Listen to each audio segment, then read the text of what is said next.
మీరు ఫిలిప్పీ పత్రిక 4వ అధ్యాయం 2-3 వచ్చిన భాగాలు చదువుతారా?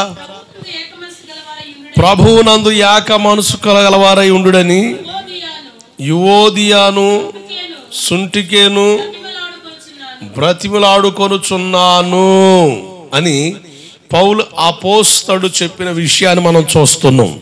చదవాలి. అవును, నిజమైన సహకారి ఆ స్త్రీలు క్లెమెంతుతోను నా ఇతర సహకారులతోనూ సువార్త పనిలో నాతో కూడా ప్రయాసపడిన వారు కనుక వారికి సహాయము చేయమని నిన్ను వేడుకొనుచున్నాను. ఆ సహకారుల పేర్లు జీవ గ్రంథంలో రాయబడి ఉన్నవి. ఆమేన్, హల్లెలూయా. ఈ ధ్యానంలో మనం నేర్చుకునే విషయం ఏంటంటే, పరిచర్య చేసే వారి పేర్లు జీవ గ్రంథంలో రాయబడతాయి. ఆమేన్, హల్లెలూయా.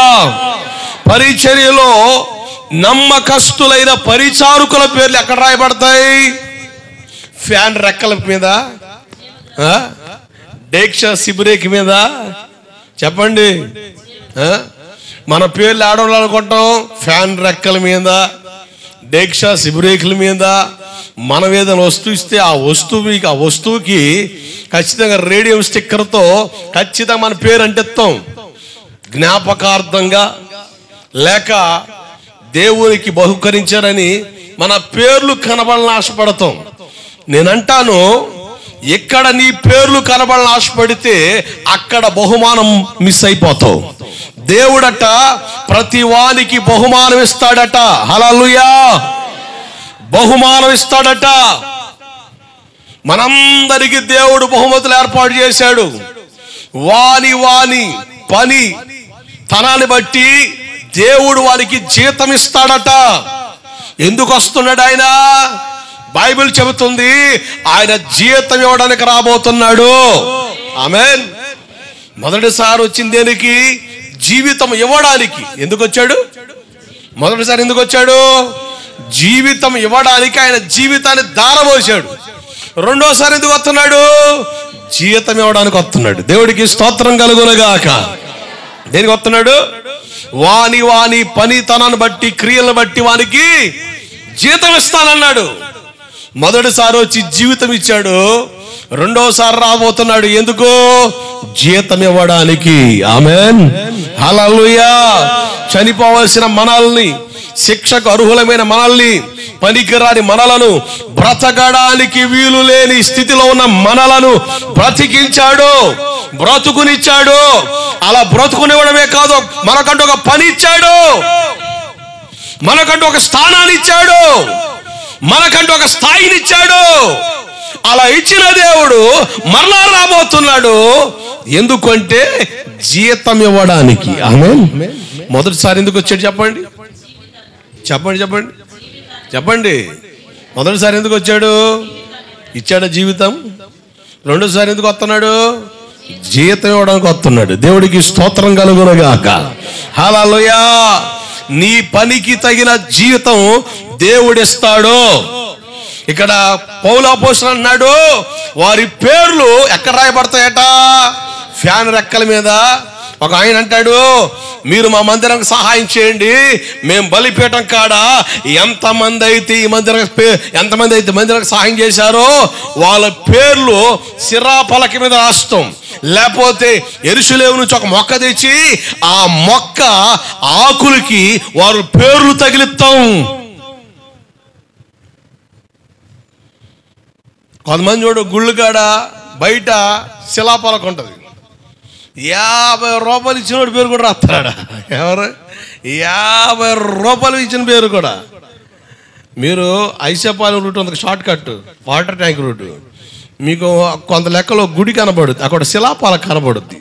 ఆ శిలాపాలక ఒకసారి చూడండి, భలే నవ్వుతుంది. నేను నవ్వా. 50 రూపాయలు ఇచ్చినోడి పేరు కూడా ఉందాడ. దేవుడికి స్తోత్రం కలుగునుగాక. హల్లెలూయా. జాగ్రత్తనండి. దేవుడు అన్నాడు, ఈ చేతితో ఇచ్చింది ఈ చేతికి తెలియకూడదు. నువ్వు చేసింది ధర్మకార్యమే, పుణ్యకార్యమే. కానీ బాకా ఊదించుకోవద్దు. ఏం ఊదించుకోవద్దు? పలానా వ్యక్తి కోటానికి 50 రూపాయలు ఇచ్చాడు, నీ వారి కుటుంబాలు దీవించునుగాక. ఆమేన్.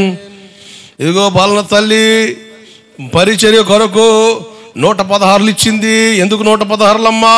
దానికి ఒక లెక్క ఉందయ్యో. నీ వారి కుటుంబాలను దేవుడు దీవించునుగాక. ఆమేన్. ఆహా.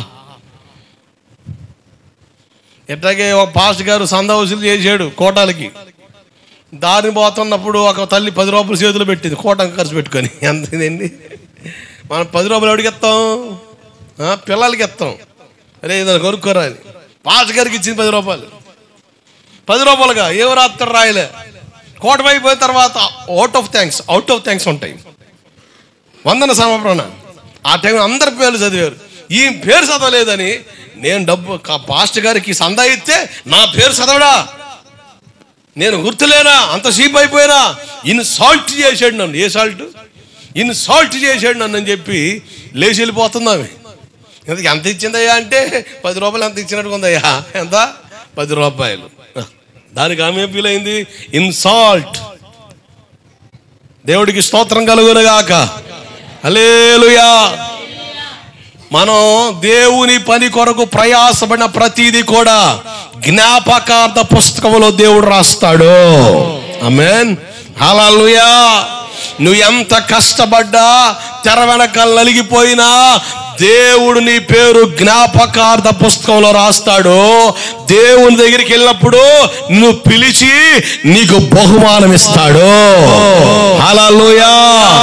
దేవుని పనికి సహాయం చేస్తే ఇహమందును పరమందును ఆశీర్వాదాన్ని పొందగలుగుతాం. హల్లెలూయా. దేవుని స్వార్థ పనిలో, దేవుని పనిలో ప్రయాసపడిన వారి పేర్లు జీవ గ్రంథంలో రాయబడ్డాయి.